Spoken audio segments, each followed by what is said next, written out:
জানে যে এই শেখ হাসিনাকে যদি গণহত্যার দায়ে আইসিসিতে নেওয়া হয় তাহলে একটা ইসলামিক সংগঠন এবং তার মনোভাবের সাথে যারা অ্যালাইন করে তারাও কিন্তু একটা সময় গণহত্যার দায়ে আইসিসিতে তাদের যাওয়ার সম্ভাবনা আছে। তাই ওই ডোরটাকে প্রথম অবস্থাতে বন্ধ করে রাখা। বনি কুনাইতা, তারপর বনি যাদেরকে পরবর্তীতে এক্সপেল করা হয়েছে, কেন করা হয়েছে? যে রাইট কন্ডিশন এবং রাইট যেই চুক্তি ছিল ভঙ্গ করার পরে যতক্ষণ না তারা করতেছে আপনি ততক্ষণ পর্যন্ত করতে পারবেন না। বাংলাদেশের নির্যাতিত হিন্দুরা মানে তারা তো এগুলোকে সাপোর্ট করেন। আমাদের এক নারী নেত্রীকে ধর্ষণ করলো, অনেক উদাহরণ পাবেন। আমাদের অনেক নারী নেত্রী জগন্নাথ কলেজের খাদিজা, হ্যাঁ, অনেকের থেকেও অনেক বেশি নির্যাতিত, ঠিক আছে, তাদের মামলাটাও কিন্তু নেওয়া হতো, বুঝছেন, যার ফলে কাগজও কলমে দেখতেন। এই নববর্ষর যে এখন যেটা দেখতেছেন মঙ্গল শোভাযাত্রা থেকে আনন্দ শোভাযাত্রা, এটাকে বলতে পারেন old wine in a new বোতল। এটার নামই ছিল আনন্দ শোভাযাত্রা। এটা 1989 সালে শুরু হয়েছিল এই স্বৈরাচার এরশাদের জাতা কলে পড়ে মানুষ একটা হোপের জন্য, একটা মানুষকে মোটিভেট করার জন্য, একটা আশা জাগানোর জন্য আনন্দ শোভাযাত্রা নাম করে। এটা নববর্ষের উদ্দেশ্য করা হয়নি। আপনাকে আগে ইতিহাস জানতে হবে এটা শুরুটা কি হবে। নববর্ষে করা হয়েছে, কিন্তু এটার মোটিভ ছিল যে 1989 সালে এই স্বৈরাচার এরশাদের অত্যাচারে মানুষ যখন নিষ্পেষিত এবং কোনো উপায় খুঁজে পাচ্ছিল না, সেই মানুষকে একটা হোপ দেওয়ার জন্য ঢাকা বিশ্ববিদ্যালয়ের চারুকলা ইনস্টিটিউটের ছাত্ররা এটা শুরু করে। তো এখন উনি যখন এটাকে নিয়ে কথা বলতেছেন, এটা শুরু হয়েছে আপনাদের এই স্বৈরাচারী দিয়ে। তো সেখানে শেখ হাসিনার অবয়ব থাকবে, এটা মানে এটা তো সত্য কথা বলতে কি মানুষের পুঞ্জীভূত ক্ষোভের একটা বহিঃপ্রকাশ। আর আমি তথ্য ছাড়া কথা বলি না। আমি যে তথ্যটা দিলাম মাহমুদুর রহমান ভাই, আপনি ইউনেস্কোর ওয়েবসাইটে পাবেন, আপনি উইকিপিডিয়াতেও দেখতে পারেন, সমস্যা নেই, আমি আপনাকে একটা লিংক পাঠাই দিছি। যাক আর কি। তো এটা শুরু হয়েছে আপনাদেরকে, গতকালকে এই কথাগুলোই বলেছিল যে মানে কিভাবে শুরু হয়েছে কেউ একজন এখন ওইটা বলতে চান না। উনি এখন রাতারাতি আপনার 180 ডিগ্রি টার্ন নিয়ে এখন শেখ হাসিনার, তবে আমার কাছে এটা বৈষম্য মনে হচ্ছে। আমি শেখ হাসিনার অবয়ব অবশ্যই দেখতে চাই, তো গণহত্যা তো শেখ হাসিনা একা করে নাই, তাই না? বাংলাদেশে গণহত্যা রাক্ষসের চিত্র তো এখন আমরা হয়তো শেখ হাসিনা রাক্ষসের চিত্র দেখতেছি, কিন্তু আমরা অন্য একটা ব্যক্তির, আমার মুখে নিজেও দাঁড়িয়ে আছে, দাড়ি থাকলেই যে সে সুন্নতি হয়ে যাবে তাও না, ইসলামিক হয়ে যাবে তাও না, দাড়ি রেখে অনেকে বাজে কাজও করে, এরকম একটা দাড়িওয়ালা লোক মারা গেছেন, নাম নিলাম না, সে রাক্ষসের চিত্র, তারাও গণহত্যার জন্য দায়ী। তো আপনি শেখ হাসিনার এই যে অবয়বটা আনলেন ডাইনির রূপে, কেন আনলেন? রাজনীতির জন্য? জাস্ট আপনি মানুষকে দেখাবেন শেখ হাসিনা অবয়ব আনা হয়েছে, অন্যান্য ছাত্ররাও এর সাথে যুক্ত, সবাই সাপোর্ট করতেছি। দেখেন, আপনি চেরি পিক করতে পারেন না যে আমি এইটা চাই ওইটা চাই না, ওইটা চাই এটা চাই না। ওখানে ওই ব্যক্তির অবয়বটাও আনতেন যারা গণহত্যার সাথে জড়িত। তা বৈষম্যটা এখানেই হয়ে গেছে, ঠিক আছে? যেমনটা আমি বলি, আমরা খুব ঢাক ঢোল পিটিয়ে দেখলাম যে আমাদের যে মানবতা বিরোধী যেই কমিশন করা হয়েছে তারা এটা আইসিটিতে নিবে, জটিলতা থাকতেই পারে, ঠিক আছে, আপনার এই আইসিসিতে নিবে, সরি ইন্টারন্যাশনাল ক্রিমিনাল কোর্টে নিবে। হঠাৎ করে তারা বললো না এটা যাবে না, কেন যাবে না? ডিটেলস কোনো কারণ আমরা দেখতে পারি নাই। তো মানুষের মধ্যে সন্দেহের দানাটা বাঁধাটা কিন্তু একটা সাইকোলজিক্যাল মানসিক ব্যাপার, যৌক্তিক ভাবে আসে। কেন এটা জানে যে এই শেখ হাসিনাকে যদি গণহত্যার দায়ে আইসিসিতে নেওয়া হয় তাহলে একটা ইসলামিক সংগঠন এবং তার মনোভাবের সাথে যারা অ্যালাইন করে তারাও কিন্তু একটা সময় গণহত্যার দায়ে আইসিসিতে তাদের যাওয়ার সম্ভাবনা আছে। তাই ওই ডোরটাকে প্রথম অবস্থাতে বন্ধ করে রাখা। তো শেখ হাসিনা অবয়বটাকে এখানে আনা হয়েছে, সাধুবাদ জানাই, কিন্তু অন্য অবয়ব যদি আসতো তাহলে বুঝতে পারতাম এটা বৈষম্যহীন না। হয় কি, রাজনীতির সুকৌশলটা এভাবেই হয় যে আপনি পদ্মার উপরে দেখবেন আপনাকে ভোলাই দেওয়া হবে, আপনি গদগদায় হাসবেন, আপনি মানে চিৎকার করবেন, আপনি জুতা মারবেন, সেই কি বলবো আর কি, যে ওই আমরা দেখছি দুদিন আগেও যে মার্চ ফর গাজাতে, ঠিক আছে, যে নেতানিয়াহুর কুশপুত্তলিকা কিংবা শেখ হাসিনার কুশপুত্তলিকা, কিন্তু এটা হচ্ছে আপনার ভিউটাকে একটা নির্দিষ্ট জিনিসের উপর আকৃষ্ট করে রাখা, যে আপনি ওইটা চিন্তা করবেন না। কিন্তু আমরা তো রাজনীতি করি, আমরা বুঝি, এখন সবাইকে বোকা ভাবলে তো হবে না। ওখানে ওই রাক্ষসের চরিত্রের যেই ছবিটা দেখে ছোটকাল থেকে আমরা বড় হয়েছি তার ছবিও রাখা উচিত ছিল, ওরাও গণহত্যার জন্য দায়ী। তো শেখ হাসিনার ছবি কেন রাখা হয়েছে যদি বলে যে গণহত্যা কিংবা আমরা ফ্যাসিজমকে প্রমোট করি না এর জন্য রাখা হয়েছে, তো ওইটাও রাখা উচিত। তো এটা হচ্ছে মাহমুদুর রহমান ভাই আপনার প্রথম প্রশ্ন উত্তর। আর আপনি যেটা বলেন বৈষম্য, ওই বললাম না, আপনি তারা বৈষম্য তো আজকের দিনেও করতেছে। আজকে আমাদের আনন্দের দিনে তারা আমাদেরকে একপাক্ষিক আনন্দ শোনানোর চেষ্টা করতেছে, যে সেখানে যদি সবার অবয়ব থাকতো তাহলে বুঝতে পারতাম যে এটাই। আর দেখেন হিন্দু যেটা বলছেন আপনি শব্দটা আমার মনে হয় যে একটু বেশি বর্ণবাদী মনে হয়। আপনি উচ্চারণ করতেই পারেন হিন্দু শব্দটা, কিন্তু ব্যাপারটা হচ্ছে কি, তারা তো দায়ী না, তারা তো শেখ হাসিনাকে দেখেন, বাংলাদেশে অনেক দেশপ্রেমিক হিন্দু আছে না, অনেক দেশপ্রেমিক হিন্দু। এখন আমি তিনজনের বাজে কর্মের ফলাফলের জন্য পুরা কওমকে তো আমি বলতে পারি না খারাপ।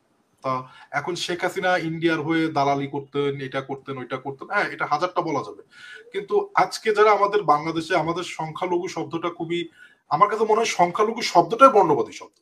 বাংলাদেশি, আমরা সবাই দিন শেষে বাংলাদেশি। আমাদের আমাদের নেতা তারেক রহমান কি বলছেন, আমরা বাংলাদেশি। এখানে আসলে এই পরিচয়টা নিয়ে চলাটাই হচ্ছে আপনার একটা প্রকার বর্ণবাদী। যেমন আমি সবসময় বলি, ওই যে বাসে লেখা থাকে মহিলাদের জন্য রিজার্ভ সিট, ঠিক আছে, এটাই বর্ণবাদী। ওই শব্দটা আপনাকে একটা চেয়ার দিবে, কিন্তু ওইটা একদম বর্ণবাদ ক্রিয়েট করতেছে। তো আপনাকে, আপনি জাস্ট দুজন তিনজনের কিংবা একটা গোষ্ঠীর কার্যক্রমের জন্য আপনি হিন্দু সম্প্রদায়কে বলতে পারেন না, কেন ওদেরও একটা প্রোগ্রাম হয় চৈত্র সংক্রান্তি, আপনি তো জানেন, এটা জানতে হবে। চৈত্র সংক্রান্তি একটা প্রোগ্রাম, এটা এটা আপমর কাল থেকে, আপনি মানেন কি না মানেন। এখন আপনি একটা রিপাবলিক করতে গেলে তো সবাইকে অ্যাকোমোডেট করতে হবে, তাই না? আপনি যদি মদিনাতে যান, আপনাকে আপনি একটা কথা বলি, যদি আপনি মদিনার চিত্রটা দেখেন, রাসূল পাক সাল্লাল্লাহু আলাইহি ওয়াসাল্লাম কি করছিলেন, ওখানে ইয়াহুদিরা ছিলেন, বনি কুনাইতা, তারপর বনি যাদেরকে পরবর্তীতে এক্সপেল করা হয়েছে। কেন করা হয়েছে? যে রাইট কন্ডিশন এবং রাইট যেই চুক্তি ছিল ভঙ্গ করার পরে, যতক্ষণ না তারা করতেছে আপনি ততক্ষণ পর্যন্তই করতে পারবেন না। বাংলাদেশের নির্যাতিত হিন্দুরা মানে তারা তো এগুলোকে সাপোর্ট করেন, আপনাকে বুঝতে হবে। তাই এই যে হিন্দু সংস্কৃতি হলো, হিন্দু সংস্কৃতি কি হয়েছে, আপনি মানবেন না, আমি মানবো না, কি হয়েছে? তারপরে কি তাদের সংস্কৃতি পালন করা যাবে না? এখন হ্যাঁ, ইন্ডিয়ার প্রেসক্রিপশন হচ্ছে কিনা, যেহেতু ইন্ডিয়া একটি হিন্দুত্ববাদী রাষ্ট্র, তাই এই বাংলার এই যে এই প্রোগ্রামগুলো করলে অনেকটা ওদের সাথে মিলে যায়। আর আমরা আসলে ষড়যন্ত্রতন্ত্র পছন্দ করি, কনস্পিরেসি না, থিওরিটাকে এখানে কি আপনি বলছেন যে মিলে যায় নাকি মিলিয়ে করা হয়? যেমন মঙ্গল দেখেন, শোভাযাত্রায় দুয়ে যে দুয়ে চার, কাজগুলো করা হতো দুয়ে দুয়ে হ্যাঁ, চার। এখন মনে করেন আপনি মিলাদ দিলেন, আমি জিলাপি খাইলাম, এখন কেউ কবে যে এই মিলাদ দেয়া বেদাত, আবার কেউ বলবে কি না তারপরে ঠিক আপনি পেঁচা, তারপরে ইয়ে মানে যেগুলো আগে করতো, আমি জানি দেখেন। না এবার করা হয়েছে কিনা, এবার আমার চোখে দেখেন পড়েনি, আপনাকে শুধুমাত্র কোর হাসিনার ইয়ে কোর ছাড়া ইসে আমাকে। চলে যেতে হবে। 1989 সালে যখন এটা প্রথম করা হয়েছিল তখন কি পেঁচা ছিল?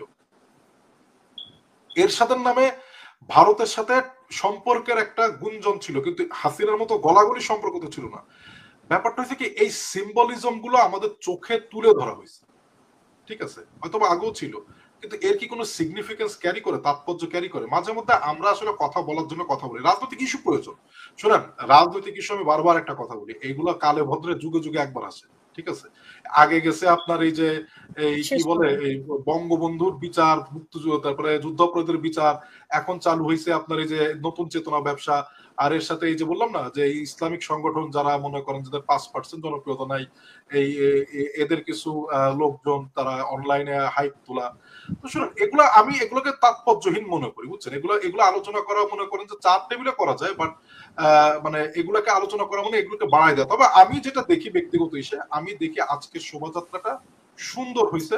আমি এখানে বাংলাদেশের ব্যান্ড শিল্পীদের অংশগ্রহণ দেখছি, আমি এখানে বাংলাদেশ নৃত্যশিল্পীদের অংশগ্রহণ দেখছি, আমি এখানে বাংলাদেশ মহিলা ফুটবল দলের অংশগ্রহণ দেখছি।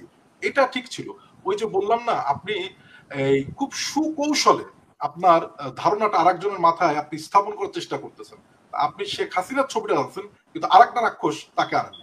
তো আমার মনে হয় কি বুঝছেন, আমাদেরকে এতটা বোকা না ভেবে, যদি আপনি রিয়েলি বৈষম্য চান, তার নাম্বার ওয়ান রুল হচ্ছে আপনাকে মন থেকে নিরপেক্ষ হতে হবে।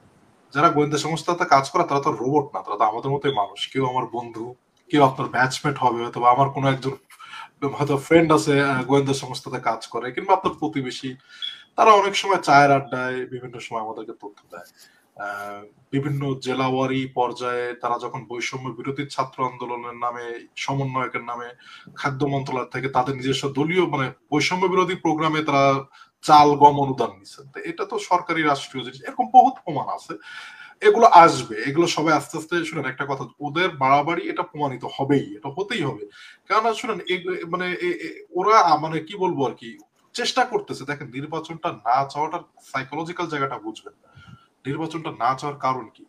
ডক্টর ইউনূস না, ওরাও জানে, ভালো করে জানে যে ওদের চুরিটা ধরা পড়বে, এবং ওরা চেষ্টা করতেছে এই চুরিটা ধরা না পড়াটা যতটুকু ডিলে করা যায়, আর কিচ্ছুই না। এক, আমাদের কাছে এরকম তথ্য আসছে, অনেক তথাকথিত সমন্বয়ক এখন এনসিপির আপনার নেতৃত্বে আছেন, তারা বিভিন্ন দূতাবাসে যোগাযোগ করতেছেন ভিসা অ্যারেঞ্জ করার জন্য।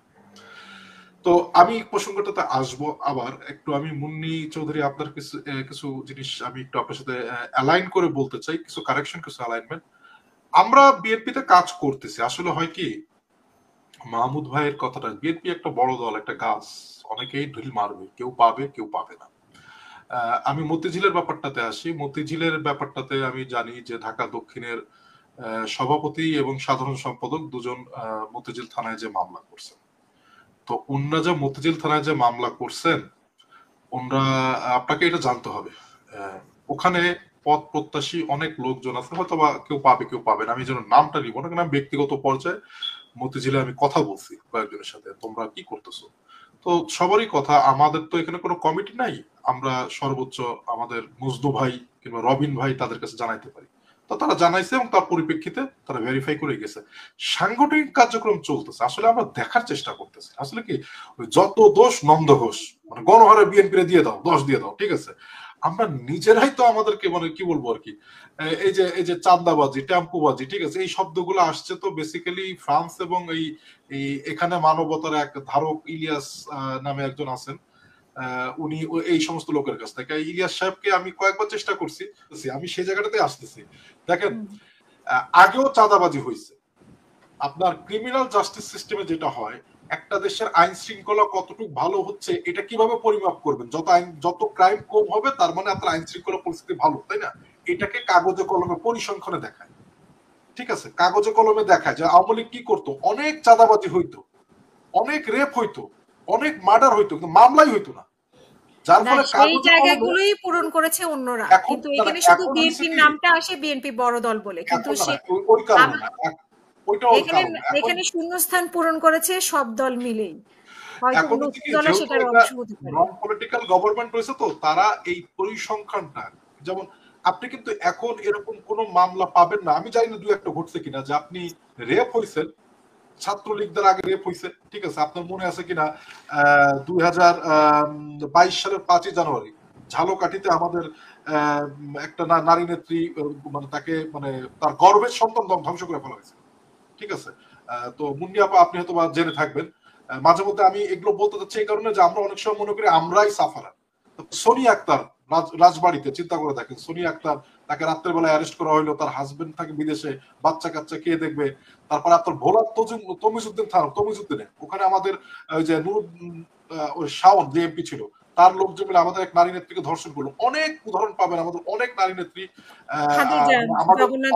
জগন্নাথ কলেজের খাদিজা, হ্যাঁ, অনেকের থেকেও অনেক বেশি নির্যাতিত, ঠিক আছে, তাদের মামলাটাও কিন্তু নেওয়া হতো, বুঝছেন, যার ফলে কাগজে কলমে দেখতেন না আপনি কিছু। এখন যেহেতু নন পলিটিক্যাল গভর্নমেন্ট রয়েছে, তো বুঝছেন, সমস্ত মামলা নিয়ে হচ্ছে, পরিসংখ্যানটা একটু বেশি দেখাচ্ছে, ঠিক আছে। আর যেহেতু বিএনপি মনে করেন যে, দেখেন আমি একটা কথা বলি, আপনার একটা ঝুড়িতে একটা ঝুড়িতে 10টা ফজলিয়াম আছে, আপনি অঙ্কটা বুঝেন, একটা ঝুড়িতে 10টা ফজলিয়াম আছে, একটা ন্যাংরা আম আছে, আর একটা দেশি আম আছে। এখন আপনাকে যদি চোখ বেঁধে বলা হয় আপনি একটা আম তুলেন, তো সম্ভাবনা তো ফজলি আমেরই বেশি আসবে, যদিও ওখানে ন্যাংরা আমও আছে, আছে। বিএনপি যেহেতু বড় দল, এই কারণে হয়তো বা মনে করেন যে অনেক পথভ্রষ্ট লোকজন আছে। এখন একটা কথা মনে রাখতে হবে, ভুল করাটা বড় কথা না, বিএনপি কে ভুল সংশোধন করতেছে। আমাদের কিন্তু এই উদাহরণ আছে, আমাদের কেন্দ্রীয় সাংগঠনিক সম্পাদককে আমরা বহিষ্কার করছি, তাই না, বরিশালে বিলকিস জানসিরিনকে। এরকম দিতে গেলে আমরা অ্যাকশন নিচ্ছি। এখন হয়েছে কি, যেহেতু 90 একটা রাজনৈতিক দলের কিংবা মনে করেন আমাদের ভিতরেরই অনেকে মানে চাওয়া না পাওয়া নিয়ে অনেক আছে, জামাত আছে, আমরা নিজেদের কাঁধায় নিজেই ছুটতেছি, বুঝলেন। যে যেটা হচ্ছে কি, যে আমি যে অ্যাঙ্গেল থেকে দেখতেছি, আপনি যে অ্যাঙ্গেল থেকে দেখতেছেন, কিংবা যারা মাঠের রাজনীতি ওখানে আছেন, তারা একটু অন্য অ্যাঙ্গেল থেকে দেখতেছেন। ব্যাপারটা হয়েছে প্রোটোকলে। আমি যখন জিজ্ঞেস করলাম একই প্রশ্ন, তোমরা কেন যাচ্ছ না, তো বলে দেখেন এখানে যেহেতু কোনো কমিটি নাই, ঠিক আছে, এখানে আমরা অতি আগ্রহী হয়ে, ঠিক আছে, আমরা একটা ওসি সাহেবের কাছে যাব, আমাদের পরিচয়টা কি, ঠিক আছে, আমরা সচেতন জনগণ, পথ প্রত্যাশী, তো আমাদের প্রোটোকল মেনটেন করে, যদি এখানে কমিটি থাকতো তাহলে ওইটাই করতো। তো আমরা আমি আপনাকে শুধু শেয়ার করতেছি আমাকে কি বলা হয়েছে, আমার কাছে